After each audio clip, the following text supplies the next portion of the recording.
একটা হাদিস শুনিয়ে শেষ করব। রাসূলুল্লাহ সাল্লাল্লাহু আলাইহি ওয়াসাল্লাম সাহাবায়ে কেরামের ব্যাপারে, আমি কি জন্য এই কথাটা বলতেছি আবারও বলি, শিয়াদের ব্যাপারে এই মুহূর্তে আমাদের একত্রিত পোষণ করতেছি। কারণ ইসরায়েলকে ধ্বংস করার জন্য মানুষ বলতে পারে, হুজুর তারা তো মুসলমান, তারপরেও কেন তাদের ব্যাপারে এত কঠোরতা অবলম্বন করেন? রাসূলুল্লাহ সাল্লাল্লাহু আলাইহি ওয়াসাল্লামের একটা কঠোর হাদিস আপনাদেরকে শুনিয়ে দিচ্ছি। কিতাবুশ শিফা বিতারিফি হুকুকিল মুস্তাফার ভিতরে ইমামে কাজী আইয়াজ রাহমাতুল্লাহি আলাইহি রাসূলুল্লাহর একটা হাদিস তিনি নকল করেছেন। তিনি সুন্দরভাবে সেই জায়গায় উল্লেখ করেছেন। রাসূলুল্লাহ সাল্লাল্লাহু আলাইহি ওয়াসাল্লাম বলেন, লা তাসুব্বু আসহাবি ফাইন্নাহু সায়াজিউ কওমুন ফি আখিরিজ জামান ইয়াসুব্বুনা আসহাবি ফালা তুসাল্লু আলাইহিম ওয়ালা তুসাল্লু মাআহুম ওয়ালা তুনাকিহুহুম ওয়ালা তুজালিসুহুম ওয়া ইন মারিদু ফালা তাউদুহুম। বলেন সুবহানাল্লাহ। হাদিসটা খেয়াল করবেন, তাহলে বুঝতে পারবেন যে রাসূলুল্লাহ কত বেশি কঠোরতা অবলম্বন করছেন এই শিয়াদের ব্যাপারে। রাসূলুল্লাহ সাল্লাল্লাহু আলাইহি ওয়াসাল্লাম বলেছেন, লা তাসুব্বু আসহাবি। রাখেন, খেয়াল করেন, উপরে রাখেন, এই পাশে রাখেন, উপরে রাখেন, উপরে। হাদিসটা খেয়াল করেন, সবাই না বুঝলে হাদিসটা বুঝতে পারবেন না, আমাকে দোষারোপ করবেন একটু পরে, মনোযোগ দেন। রাসূলুল্লাহ সাল্লাল্লাহু আলাইহি ওয়াসাল্লাম বলেছেন, লা তাসুব্বু আসহাবি, তোমরা কেউ আমার সাহাবীদের ব্যাপারে সমালোচনা করবে না, আমার সাহাবীদেরকে গালি দিবে না। ফাইন্নাহু সায়াজিউ কওমুন ফি আখিরিজ জামান, একটা দল বের হবে আখিরি জামানায়, শেষ জামানায়, ইয়াসুব্বুনা আসহাবি, যেই মানুষগুলো, যেই দলের লোকগুলো, যেই দলের বক্তাগুলো সব সময় আমার সাহাবীদের সমালোচনা করবে, সাহাবীদের বিপক্ষে কথা বলবে, সাহাবীদের শানকে নিচু করার চেষ্টা করবে। ফালা তুসাল্লু আলাইহিম, খেয়াল করেন, রাসূলুল্লাহ বলতেছেন ফালা তুসাল্লু আলাইহিম, যেই মানুষগুলো আমার সাহাবায়ে কেরামের শানে, আবু বকর সিদ্দিক, ওমর, ওসমানের শানে বেয়াদবি করবে, ফালা তুসাল্লু আলাইহিম, ওই সকল মানুষদের সাথে এক কাতারে দাঁড়ায় তোমরা নামাজ আদায় করবা না। ওয়ালা তুসাল্লু মাআহুম, তাদের সাথে তোমরা এক কাতারে এক জামাতে নামাজ আদায় করবা না। ওয়ালা তুসাল্লু মাআহুম ওয়ালা তুনাকিহুহুম, তোমাদের সন্তানদেরকে, ওই শিয়া যারা আমার সাহাবীদের ব্যাপারে সমালোচনা করে, তোমাদের সন্তানদেরকে তাদের কাছে বিবাহ দিবা না, তাদের মেয়েদেরকে তোমরা বিবাহ করে আনবা না। ওয়ালা তুনাকিহুহুম ওয়ালা তুজালিসুহুম, এই মানুষদের সাথে তোমরা এক জায়গায় বসবাও না। ওয়ালা তুজালিসুহুম ওয়া ইন মারিদু ফালা তাউদুহুম, যারা আমার সাহাবায়ে কেরামের ব্যাপারে সমালোচনা করে, ওই ব্যক্তিগুলা যদি অসুস্থ হয়ে মরে পচে গলেও যায়, সেই মানুষগুলাকে তোমরা দেখতে পর্যন্ত যাইবা না। রাসূলুল্লাহ বলতেছেন শিয়াদের ব্যাপারে এত কঠোর কেন আমরা? রাসূলুল্লাহ নিজে বলেছেন যে শেষ জামানায় একটা দল বের হবে, যেই দলগুলো আমার সাহাবায়ে কেরামের ব্যাপারে সমালোচনা করবে, তাদের সাথে তোমরা এক কাতারে দাঁড়ায় নামাজ পড়বা না, তাদের জানাজার নামাজ তোমরা পড়বা না। রাসূলুল্লাহ নিষেধ করেছেন ফালা তুসাল্লু আলাইহিম ওয়ালা তুসাল্লু মাআহুম, তাদের সাথে এক কাতারে দাঁড়ায় নামাজ আদায় করবা না, তাদের জানাজার নামাজ আদায় করবা না, তাদের সন্তানদেরকে তোমাদের সন্তান দিয়া বিবাহ করাবা না, তোমাদের সন্তান তাদের কাছে বিবাহ দিবা না, তোমরা নিজেরা তাদের সাথে আত্মীয়তার সম্পর্ক করবা না। ওয়ালা তুজালিসুহুম, তাদের সাথে কোনো জায়গায় এক কাতারে বসবাও না।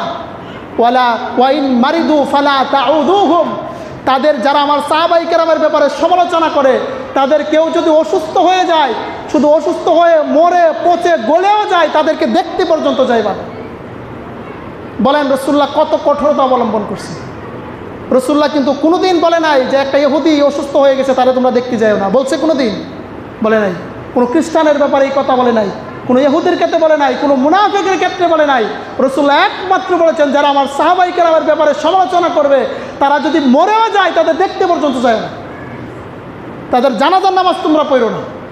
এই ব্যাপারে আমরা শিয়াদের ক্ষেত্রে এত কঠোরতা অবলম্বন করি। তারা কোনোদিন আমাদের ভালো চায়নি। এই জন্যে এই যে যুদ্ধ শুরু হয়েছিল, আমি ব্যক্তিগতভাবে চেয়েছিলাম যে ইহুদিরা, এই যে ইসরায়েলও ধ্বংস হয়ে যাক, যে ইরানের যে মুনাফিকরা আছে মুনাফিকরাও ধ্বংস হয়ে যায়। কারণ রাসূলুল্লাহর হাদিস, রাসূলুল্লাহ বলছেন তাদের সাথে তোমরা সম্পর্ক করো না, আর যদি সম্পর্ক করি রাসূলুল্লাহর হাদিস অনুযায়ী আমরাও মুনাফিকদের কাতারে পড়ে যাব। বুঝতে পারছেন? এই জন্যে 72 ফেরকা যারা, বিশেষ করে বর্তমান জামানায় সবচাইতে বেশি যেই দুইটা দল 72 ফেরকার ভিতরে সমাজের ভিতরে ফিতনা ছড়িয়ে বেড়াচ্ছে, একটা হলো শিয়া আর একটা হলো খারিজি। খারিজি কারা? এই খারিজিরা হলো হজরতে আলী কার্রামাল্লাহু ওয়াজহা রাসূলুল্লাহর পরিবারের বিপক্ষে অবস্থান নেয়, আর শিয়া হলো রাসূলুল্লাহর পরিবারের পক্ষে অবস্থান নিতে যায় সাহাবাই কেরামের বিপক্ষে অবস্থান নেয়। দুইটাই ভ্রান্ত। সাহাবাই কেরামের পক্ষেও আমাদেরকে অবস্থান নিতে হবে, আমাদেরকে রাসূলুল্লাহর আহলে বাইত সম্পর্কেও তাদের পক্ষে অবস্থান নিতে হবে। একটা ছাড়া আরেকটা হবে না, একটা ছাড়া আরেকটা হবে না। দুইটা যারা একত্রিত করে মেনে চলবে, রাসূলুল্লাহ সাহাবীদেরকেও মানবে, আহলে বাইতকেও মানবে, তারা হলো আহলে সুন্নাত ওয়াল জামাত। আর যারা সাহাবাই কেরামকে মানবে না, রাসূলুল্লাহর পরিবারকে মানবে, তারা হলো শিয়া। আর যারা রাসূলুল্লাহর পরিবারকে বাদ দিয়ে শুধু সাহাবাই কেরামের পক্ষে কথা বলবে, তারা হলো খারিজি। খারিজিরাও জাহান্নামী, শিয়ারাও জাহান্নামী। দুই দলই পথভ্রষ্ট। একমাত্র হক হলো তারা যারা সাহাবাই কেরামের পক্ষে অবস্থান নেয়, আহলে বাইতের ভালোবাসাও অন্তরে ধারণ করে, সেই দলটা হলো আহলে সুন্নাত ওয়াল জামাত, একমাত্র সিরাতুল মুস্তাকিমের পথে অধিষ্ঠিত। বলেন সুবহানাল্লাহ। আল্লাহ রাব্বুল আলামিন আমাদেরকে সমস্ত খারাপ দল, সমস্ত 72 ফেরকা থেকে ইমানকে বাঁচিয়ে, কি খারিজি, কি রাফিজি, কি শিয়া, কি মুতাজিলা, কি কাররামিয়া, কি কাদারিয়া, কি জাবারিয়া, যত বাতিল ফেরকা আছে সমস্ত বাতিল ফেরকা থেকে আমাদের ইমানকে বাঁচাইয়া আমরা যেন আহলে সুন্নাত ওয়াল জামাতের আকীদা ধারণ করে হক পথে সিরাতুল মুস্তাকিমের পথে অটল থাকতে পারি। আল্লাহ রাব্বুল আলামিন আমাদেরকে তৌফিক দান করুন। সকলে বলেন আমিন। ওয়া আখির দাওয়ানা আলহামদুলিল্লাহি রাব্বিল আলামিন।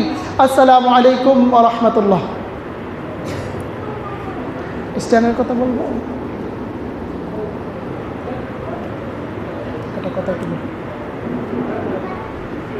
বাহির আম্মা জানরা যারা আছেন আপনাদেরকে একটু মনোযোগ দেওয়ার জন্য বলছি।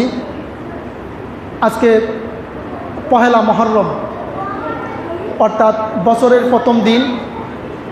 গত রাত্রে চাঁদের খবরটা আমি ব্যক্তিগতভাবে অনেক পরে পাইছি, এই জন্য ঘোষণাটা রাত্রেবেলা দিতে পারি নাই। যারা 10টা রোজা রাখে, প্রথম মহরমের প্রথম 10টা রোজা অনেকেই রাখে, আপনাদেরকে বলবো যারা আজকে রোজা রাখতে পারেন নাই, আগামী 9টা রোজা যাদের পক্ষে সম্ভব হয় আপনারা সকলেই বাকি 9টা রোজা রাখার চেষ্টা করবেন। যাদের পক্ষে সম্ভব হয় বাকি 9টা রোজা রাখার চেষ্টা করবেন। যদি সম্ভব না হয় অন্ততপক্ষে এই মাসের, আজকে হলো 1 তারিখ প্রথম দিন, 9 এবং 10 বা 10-11 এই 2টা রোজা অন্ততপক্ষে সকলেই রাখার চেষ্টা করবেন। কারণ রমজান মাসের পরে রাসূলুল্লাহ সাল্লাল্লাহু আলাইহি ওয়াসাল্লাম সবচাইতে বেশি গুরুত্ব দিয়েছেন যে রোজাগুলা, সেই রোজাগুলো এই মহরম মাসের 9 এবং 10 2টা রোজা। এই জন্যে যাদের পক্ষে সম্ভব হয় এই মাসে বেশি বেশি দান সদকা করার চেষ্টা করবেন, আল্লাহর দ্বীনের পক্ষে কথা বলার চেষ্টা করবেন।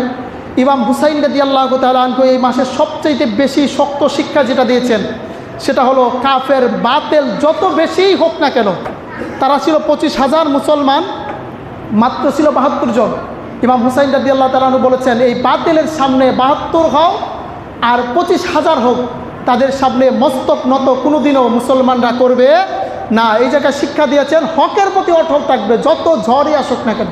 আল্লাহ রাব্বুল আলামিন আমাদেরকে হকের প্রতি অটল থাকার তৌফিক দান করে। বলেন আমিন। ওয়া আখিরু দাওয়ানা আলহামদুলিল্লাহি রাব্বিল আলামিন।